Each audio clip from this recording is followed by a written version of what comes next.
नमस्कार दोस्तों, स्वागत है आप सभी का हमारे इस यूट्यूब चैनल हिमायर क्लासेस में।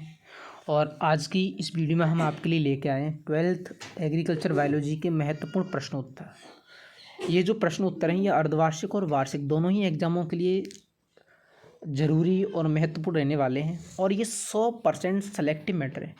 और शायद अगर आप इन सारे प्रश्नों को याद कर लेते हैं तो मैं पक्का कंफर्म कह सकता हूँ कि आपसे कोई भी प्रश्न एग्ज़ाम में नहीं छूटेगा। तो चलिए हम शुरू करते हैं वीडियो। और वीडियो में जाने से पहले यदि आप चैनल पर नए हैं तो एक बार चैनल को सब्सक्राइब करें और वीडियो को लाइक करें और कमेंट करके हमें ज़रूर बताएं कि वीडियो आपको कैसी लगी, ताकि हमें अगली वीडियो बनाने के लिए साहस मिले। चलिए हम अब बात करते हैं पहले प्रश्न की। तो पहला प्रश्न है, वंशागति के नियमों का प्रतिपादन किसने किया? तो ये किया था मेंडल ने। दूसरा प्रश्न है, कपास की प्रथम संकर किस्म है? तो वो थी दोस्तों H4। तीसरा प्रश्न है, फसलों के जीन प्रारूप में परिवर्तन कर मानव उपयोगी बनाना कहलाता है? तो ये कहलाता है पादप प्रजनन। चौथे प्रश्न की बात करें तो मनुष्यों द्वारा जंगली प्रजातियों की खेती करना कहलाता है? तो ये कहलाता है ग्राम्यन। आगे हम पाँचवें प्रश्न की बात करें तो जनन द्रव्य है तो फसल की प्रजाति एवं उसके जंगलियों का जीन प्रारूप क्या कहलाता है? जनन द्रव्य कहलाता है। फसल की प्रजाति एवं उसके जंगलियों का जीव द्रव्य क्या कहलाता है? जनन द्रव्य कहलाता है। आगे बात करें छठवां प्रश्न, नए स्थानों पर पादप प्रजातियों को उगाना कहलाता है? तो ये कहलाता है पादप पुनर्स्थापन। नए स्थानों पर पादप प्रजातियों को उगाना क्या कहलाता है? पादप पुनर्स्थापन कहलाता है। आगे हम बात करें संकरण है तो भिन्न गुणों वाले पादपों के मध्य संकरण की क्रिया क्या कहलाती है? संकरण कहलाती है। यानी जो दो भिन्न गुणों वाले पादपों के मध्य हम क्रॉस कराते हैं तो वो क्रिया क्या कहलाती है? संकरण कहलाती है। अगला अगर हम आठवें प्रश्न की बात करें तो किसी जीव के लक्षण में आकस्मिक एवं वंशानुगत परिवर्तन होते हैं तो वो कहलाते हैं उत्परिवर्तन। यानी किसी जीव के लक्षण में अगर आकस्मिक एवं वंशानुगत लक्षण परिवर्तित होते हैं तो वो कहलाते हैं उत्परिवर्तन। आगे हम बात करें नौवें प्रश्न की। तो नौवां प्रश्न है, किसी जीव में गुणसूत्रों की संख्या 2n में कमी या वृद्धि कहलाती है? तो ये कहलाती है बहुगुणता। यानी अगर किसी जीव के गुणसूत्रों की संख्या में कमी या वृद्धि होती है तो उसे हम क्या कहते हैं? बहुगुणता कहते हैं। आगे हम बात करें अगला प्रश्न है, किसी फसल में अच्छी एवं उत्तम गुणों वाली लाइनों को छांटना कहलाता है? तो ये कहलाता है चयन। यानी जब हम किसी फसल में से अच्छी एवं उत्तम गुणों वाली लाइनों का चुनाव करते हैं तो उसको हम कहते हैं चयन। अगला प्रश्न है, मूल्यांकन क्या है? तो वर्तमान किस्मों एवं विकसित किस्मों के तुलनात्मक परीक्षण को मूल्यांकन कहते हैं। यानी मूल्यांकन का अर्थ है पुरानी किस्म और नई विकसित किस्मों का तुलनात्मक अध्ययन या दोनों की तुलना क्या कहलाता है? मूल्यांकन कहलाता है। आगे हम बात करें गुणन क्या है? तो फसल की किसी प्रजाति के नए बीज विकसित करने की क्रिया क्या कहलाती है? गुणन कहलाती है। या हम कह सकते हैं कि किसी फसल के या किसी किस्म के नए पौधे तैयार करना क्या कहलाता है? गुणन कहलाता है। आगे हम बात करें ग्राम्यन का लाभ है।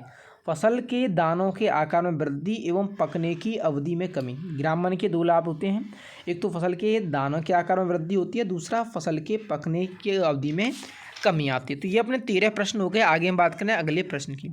अगर आपने अभी तक वीडियो को लाइक नहीं किया है तो वीडियो को लाइक करें और कमेंट करके हमें बताएं। आगे हमारा 14वां प्रश्न है, NBPGR क्वेश्चन में राष्ट्रीय पादप आनुवांशिक संसाधन ब्यूरो का अर्थ है कार्य है? तो इसका जो कार्य है वो है जनन द्रव्य संरक्षण। ये दो प्रकार से प्रश्न पूछा जा सकता है। वो आपसे पूछ लेगा NBPGR का पूरा नाम क्या है? तो इसका पूरा नाम है राष्ट्रीय पादप आनुवांशिक संसाधन ब्यूरो। इसका कार्य क्या है? जनन द्रव्य संरक्षण। आगे हम बात करें ग्रामीण के आधार पर जनन द्रव्य के प्रकार हैं। तो इसके आधार पर जनन द्रव्य दो प्रकार का होता है, कृषि जनन द्रव्य और जंगली जनन द्रव्य।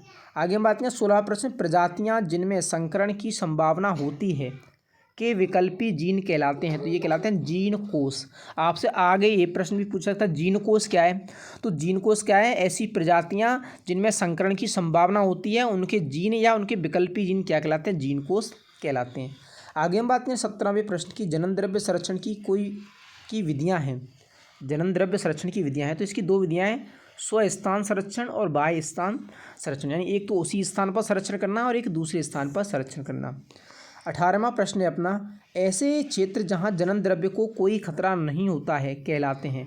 तो ऐसे क्षेत्र कहलाते हैं जीन सेंचुरी। यानी जनन द्रव्य को ऐसे स्थानों पर संरक्षित करना जहां कोई खतरा नहीं हो तो ऐसे क्षेत्र क्या कहलाते हैं? जीन सेंचुरी कहलाते हैं। 19वां प्रश्न है, जनन द्रव्य संरक्षण किया जाता है?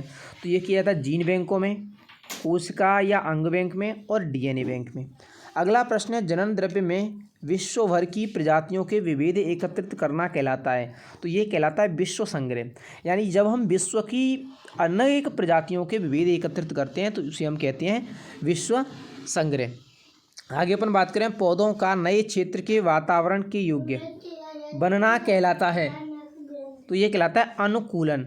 यानी जब हम किसी पौधे को नए क्षेत्र में उगाते हैं तो उस वातावरण की योग्य पौधे का बनना या वातावरण की योग्य सुटेबल होना क्या कहलाता है? अनुकूलन कहलाता है। आगे हम बात करें 22वां प्रश्न, पूर्व स्थापित किस्म को बिना चयन के नई किस्म में विमोचित करना कहलाता है। तो ये कहलाता है प्राथमिक पुनर्स्थापन। यानी जब हम बिना चयन के या बिना चुनाव किए नई किस्म बना देते हैं तो वो कहलाता है प्राथमिक पुनर्स्थापन।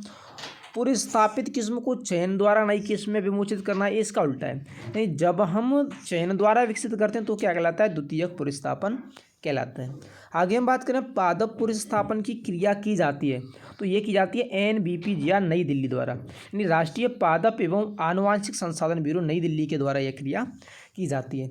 आगे हम 25वें प्रश्न की बात करें तो पादप पुनर्स्थापन में वांछित जनन द्रव्य या किस्म को प्राप्त करना कहलाता है। तो ये कहलाता है अर्जन। यानी पादप पुनर्स्थापन की क्रिया में जब हम पादप से वांछित जनन द्रव्य प्राप्त करते हैं तो वो क्रिया क्या कहलाती है? ये क्रिया कहलाती है अर्जन।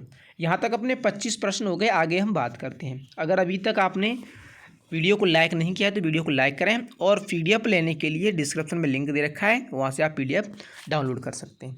आगे हम बात करें 26वें प्रश्न की। तो 26वां प्रश्न है, बाहर से आयातित पादपों का रोग कीट व खरपतवारों से मुक्त होना कहलाता है।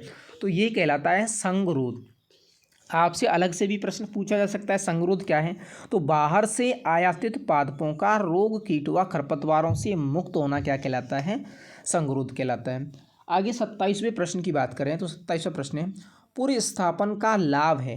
तो पुनर्स्थापन का लाभ है, एक तो नई फसलों का विकास और दूसरा रोग व कीटों से सुरक्षा। यानी एक तो क्या होता है? नई फसलों का विकास होता है, दूसरा रोग व कीटों से सुरक्षा होती है।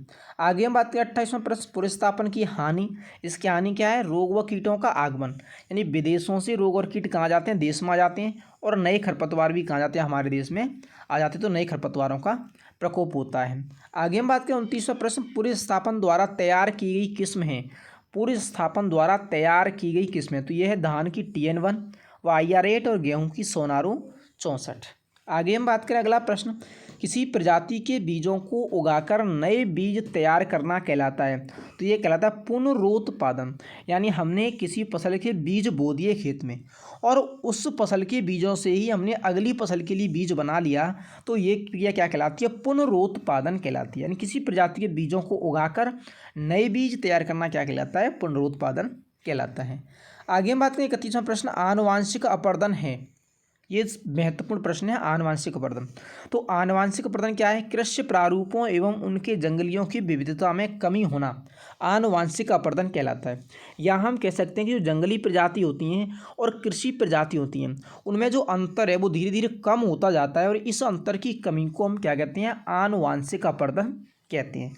या हम कहें तो कृषि प्रारूपों एवं उनके जंगलियों की विविधता में कमी होना आनुवांशिक अपर्दन कहलाता है। 32वें प्रश्न की बात करें तो 32वां प्रश्न आनुवांशिक अपर्दन का कारण है। तो इसका जो कारण होता है वो होता है उन्नत किस्म और जंगली क्षेत्रों में खेती। यानी एक तो उन्नत किस्मों का चुनाव और एक जंगली क्षेत्रों में खेती करना। आगे हम बात करें वह क्षेत्र जहाँ किसी फसल की जंगली प्रजातियों से उत्पत्ति होती है तो वो क्या कहलाता है? उद्गम केंद्र कहलाता है। यानी जब जंगली प्रजातियों से फसल की उत्पत्ति होती है तो उस स्थान को हम क्या कहते हैं? उद्गम केंद्र कहते हैं, या हम कहते हैं उत्पत्ति स्थान। आगे हम बात करें संकरण का उद्देश्य है। तो संकरण का उद्देश्य होता है बीजोत्पादन और आनुवांशिक विविधता। ये भी मोस्ट प्रश्न है कि संकरण का उद्देश्य क्या होता है? तो एक तो बीज उत्पादन, दूसरा आनुवांशिक विविधता। आगे 35वें प्रश्न की बात करें तो किसी पुष्प के पराग कोषों को हटाने की क्रिया कहलाती है। तो ये कहलाती है विपुंसन। आपसे पूछा भी जा सकता है विपुंसन क्या है? तो किसी पुष्प के पराग कोषों को हटाने की क्रिया क्या कहलाती है? विपुंसन कहलाती है। आगे हम 36वें प्रश्न की बात करें, पराग कणों के वर्तिकाग्र पर पहुंचने की क्रिया कहलाती है। तो ये कहलाती है परागण। जो पराग कण हैं वो वर्तिकाग्र पर पहुंचते हैं तो वो क्रिया क्या कहलाती है? परागण कहलाती है। आगे हम बात करें 37वां प्रश्न, उत्परिवर्तन की खोज किसने की? तो यह ह्यूगो डी वृज ने की थी। किसने की थी? ह्यूगो डी वृज ने। आगे हम बात करें वे कारक जो उत्परिवर्तन पैदा करते हैं कहलाते हैं उत्परिवर्तजन कहलाते हैं। आपसे अलग से भी प्रश्न पूछा जा सकता है कि उत्परिवर्तजन क्या है। तो वे कारक जो उत्परिवर्तन पैदा करते हैं क्या कहलाते हैं, उत्परिवर्तजन कहलाते हैं। अपने 38 प्रश्न हो गए, आगे हम बात करते हैं 39वें प्रश्न की। 39वां प्रश्न है केंद्रीय शुष्क क्षेत्र अनुसंधान संस्थान, कोष्टक में CAZRI स्थित है, तो ये स्थित है जोधपुर में। आपसे CAZRI की पूरी फॉर्म भी पूछ सकता है, पूरा नाम भी पूछ सकता है। तो इसका पूरा नाम क्या है, केंद्रीय शुष्क क्षेत्र अनुसंधान संस्थान, central arid zone research institute, और ये कहाँ स्थित है, जोधपुर में स्थित है। आगे हम बात करें राष्ट्रीय सरसों अनुसंधान संस्थान स्थित है, तो ये स्थित है भरतपुर में। 41वां प्रश्न है अपना, F1 पीढ़ी का संबंधित जनक से संकरण कहलाता है, तो ये कहलाता है प्रतीप संकरण। कई बार एग्जाम में पूछा भी है प्रतीप संकरण क्या है। तो F1 पीढ़ी का जनक से क्रॉस कराना क्या कहलाता है, प्रतीप संकरण कहलाता है। आगे हम बात करें 42वां प्रश्न, प्रतीप संकरण में उपयोग किए जाने वाले जनक को कहते हैं, तो इसको हम कहते हैं आवर्ती जनक। यानी प्रतीप संकरण में जिस जनक का उपयोग किया जाता है उसको हम कहते हैं आवर्ती जनक। 43वें प्रश्न की बात करें, द्विगुणित गुणसूत्रों की प्रतियों की संख्या में परिवर्तन कहलाता है, तो ये कहलाता है सुगुणिता। ध्यान रखना इसमें क्या है, प्रतियों की संख्या में कमी होना क्या कहलाता है, सुगुणिता कहलाता है। ऐसे ही द्विगुणित गुणसूत्रों की संख्या में एक या अधिक गुणसूत्रों की कमी होना क्या कहलाता है, असुगुणता। जब एक या अधिक गुणसूत्रों की कमी होगी तो क्या कहलाएगी, असुगुणता। जब प्रतियों की कमी होगी तो क्या कहलाएगी, सुगुणता कहलाएगी। आगे हम 45वें और अंतिम प्रश्न की बात करें, तो एक समान लक्षणों वाले पौधों को छांटकर बीजों को मिलाना कहलाता है, तो ये कहलाता है समूह चयन। कई बार प्रश्न पूछा भी जाता है समूह चयन क्या है, तो एक समान लक्षणों वाले पौधों को छांटकर बीजों को मिलाना क्या कहलाता है, समूह चयन कहलाता है। ये हमारे बायोलॉजी के केवल फर्स्ट पार्ट के मोस्ट क्वेश्चन थे।